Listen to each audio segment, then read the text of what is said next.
India का जो nuclear programme है that is seen as a responsible nuclear programme. Pakistan nuclear programme is seen as an irresponsible nuclear programme. इसीलिए आप लोगों ने डॉक्टर अब्दुल कदीर को जेल में डाला, मुशर्रफ ने जेल में डाला. आज की तारीख में भी उनकी हालत टाइट है, अपने हाउस अरेस्ट में है वो. अब्दुल कदीर खान जो के father of the Pakistani nuclear bomb. Plus WikiLeaks में भी आया है कि पाकिस्तान ने नॉर्थ कोरिया को पता नहीं किस किस को बॉम्ब की टेक्नोलॉजी दी जो नहीं देनी चाहिए थी. तो लेकिन आपको लगता है कि ये जो न्यूक्लियर एसेट्स हैं ये कोई सिक्योरिटी देते हैं आपको या पाकिस्तान को? हाँ बिल्कुल. पाकिस्तान का मुझे नहीं पता, हमें तो पूरी देते हैं. हम लोग बीजिंग को हिट कर सकते हैं. बीजिंग को ये पता है, हमें ये पता है, उसका नहीं करता. ये उसकी वजह इंश्योरेंस से वो पॉलिसी रुके होती है. रहेंगे. सही. वो क्या कर लेंगे?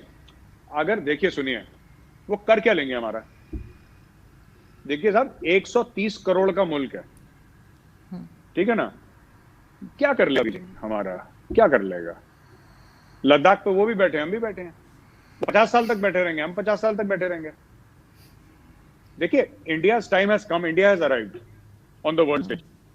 हिंदुस्तानियों ने राइट जो ये सेलेक्ट फ्यू थे ना, ये जो आपके P5 जिसको कहते हैं, यूनाइटेड नेशन सिक्योरिटी काउंसिल के जो 5 मेंबर हैं, जो इन्होंने एक्सक्लूसिव क्लब बना रखा था,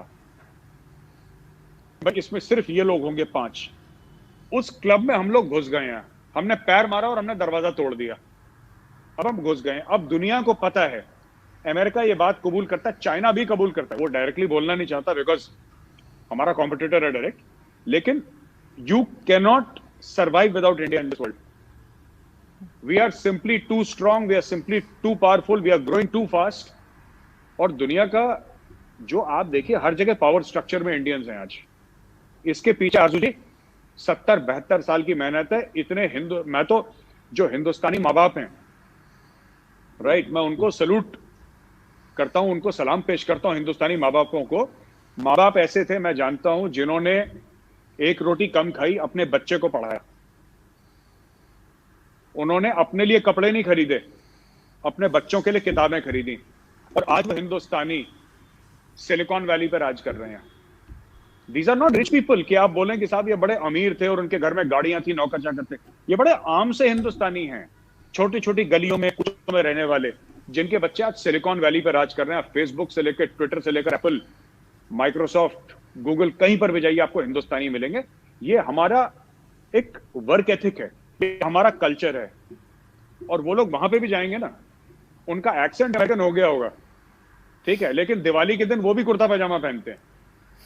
1979 में जनरल जियाउल हक, उस समय ब्रिगेडियर था या मेजर जनरल था, वो किंग हुसैन थे जॉर्डन के, उनके अंडर आके पाकिस्तानी फौज ने फिलिस्तीनियों को मारा है. अर्जु जी, आप जाके हिस्ट्री चेक करिए, हजारों फिलिस्तीनियों को मारा है.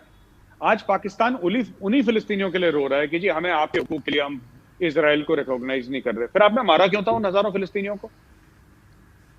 भाई आप गए थे ना वहां पे, अब मैं नाम बता रहा हूं, जियाउल हक थे वहां पे, ब्रिगेडियर थे या मेजर जनरल थे, समथिंग लाइक दैट. जियाउल हक ने मरवाए हैं. फिलिस्तीनियों की, हजारों फिलिस्तीनियों की लाशें आपने बिछा दी. अब कहते हैं हमें प्यार है उनसे. प्यार है तो कुछ करो उनके लिए, फिलिस्तीनियों के लिए. कुछ करा नहीं. पाकिस्तान का जो रोल है इस्लामिक कंट्रीज के साथ, उसमें वो जाके कश्मीर की बात भी करते हैं, दूसरी बातें भी करते हैं. तो आपको क्या लगता है कि कहाँ पे पाकिस्तान स्टैंड कर रहा है? जो इस्लामिक कंट्रीज है, चाहे वो यूएई हो, सऊदी अरब हो, कुवैत हो, ये किस तरह से देख रहे हैं पाकिस्तान को? आरजू जी, कश्मीर में किसी को 2 रुपए का इंटरेस्ट नहीं है. मैं आपको बता रहा हूं, किसी को 2 रुपए का क्या, किसी को चवन्नी का इंटरेस्ट नहीं. चवन्नी समझती, 25 पैसे को बोलते हैं. किसी को कश्मीर में क्या चवन्नी बोलते हैं? हाँ, यही बोलते हैं जी. अब होती नहीं है मगर यही बोलते हैं. होती नहीं है बट वही बोलते हैं. किसी को चवन्नी का इंटरेस्ट नहीं है. लोग अपने मामलों में लोग सब परेशान हैं. सबको अपने घर चलाने हैं. पाकिस्तान, अच्छा पाकिस्तान कहता है मुस्लिम कंट्रीज. मुझे तो आज तक ये समझ में नहीं आता कि मुस्लिम कंट्रीज क्या होती हैं. आपने कभी सुना क्रिश्चियन कंट्रीज ने डिसाइड करा है? बुद्धिस्ट कंट्रीज नहीं है भाई. Thailand is a Buddhist country, Burma is a Buddhist country, Japan is very largely Buddhist. आपने कभी सुना है कि बुद्धिस्ट कंट्रीज ने डिसाइड करा, क्रिश्चियन कंट्रीज ने डिसाइड करा? हिंदू खैर दो तीन ही मुल्क हैं और हमारी वैसी फितरत भी नहीं है. तो ये सब ना कि मुस्लिम कंट्रीज, इन सब से दिमाग से निकालिए. There are only two kinds of countries, rich countries and poor countries. गरीब मुल्क होते हैं और अमीर मुल्क होते हैं, और वो दो अमीर मुल्क हैं, एक ईसाई हो, एक यहूदी हो, या फिर एक मुसलमान हो। आज की तारीख में आप भी मुसलमान मुल्क हैं, सऊदी अरेबिया भी मुसलमान मुल्क है, और यहूदी तो आपका दुश्मन है। अब आप बताइए सऊदी अरेबिया किसके नजदीक है? एक मुसलमान मुल्क पाकिस्तान के नजदीक है कि यहूदी के नजदीक है? वो यहूदी के नजदीक है, आपके नजदीक है ही नहीं वो, क्योंकि उसको यहूदी से कुछ चाहिए, आपसे पाकिस्तान, सऊदी अरब को कुछ नहीं चाहिए आपसे, आपके पास है नहीं कुछ आप सऊदी अरब को दे दें। सऊदी अरब के पास पैसा है, वो टेक्नोलॉजी चाहता है, इजराइल के पास टेक्नोलॉजी है, वो कश्मीर का है। अंग्रेज तो इंग्लैंड से पैसे नहीं लेकर आए पाउंड कि हम ये वायसराय का घर बनाएंगे, बाद में इसको आप राष्ट्रपति कह लेना जब हम चले जाएंगे, तो पैसे तो हमने दिए थे।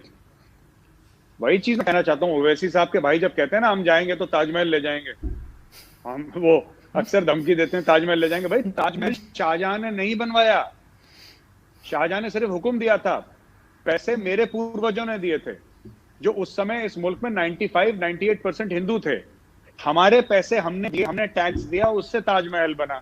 ये कहते हैं ताजमहल ले जाएंगे, भाई हमारी प्रॉपर्टी है वो ताजमहल, कुतुब मीनार, ताजमहल, किले विले जितने भी मुगलों के हैं, ये हमारे पैसों से बने हैं। ऐसे ये नासूर हिंदुओं में ज्यादा है ये प्रॉब्लम, ये जो कैंसर है ना, ये कुछ लिबरल हिंदूज में ज्यादा इनका दिमाग खराब हो रखा है कि ऐसा होता था, ये नहीं बताएंगे, वो नहीं बताएंगे। कौन नहीं बताएगा भाई?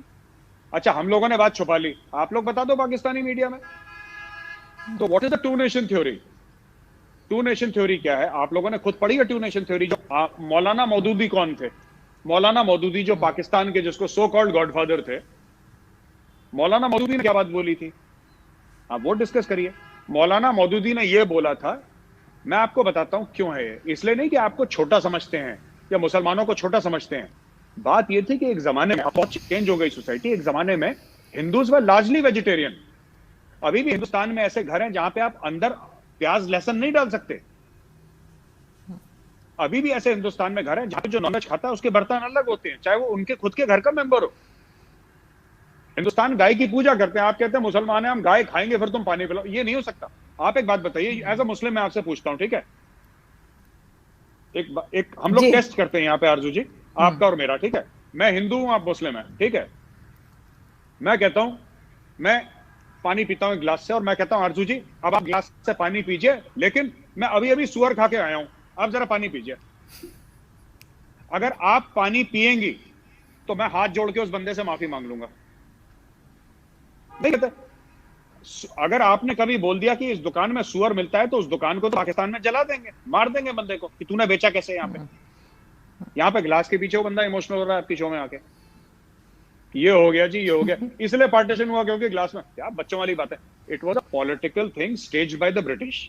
अंग्रेजों ने पार्टीशन करवाया, राइट। कुछ ऐसे हालात हुए यहाँ पे, डायरेक्ट एक्शन दे, जिन्ना साहब ने कॉल करा, ठीक है, काफी लड़ाई झगड़ा हुआ। इंडिया में Congress party agreed to partition, they said कि हाँ ठीक है होने दो। पार्टीशन हुआ, मारकाट हुई लोगों की, दोनों तरफ लोग मरे, इसमें हिंदू भी मरे, मुसलमान भी मरे, सिख भी मरे, सब किस्म के लोग मरे इसमें। पार्टीशन में तो हमारे लोग भी मरे, आपके लोग भी मरे।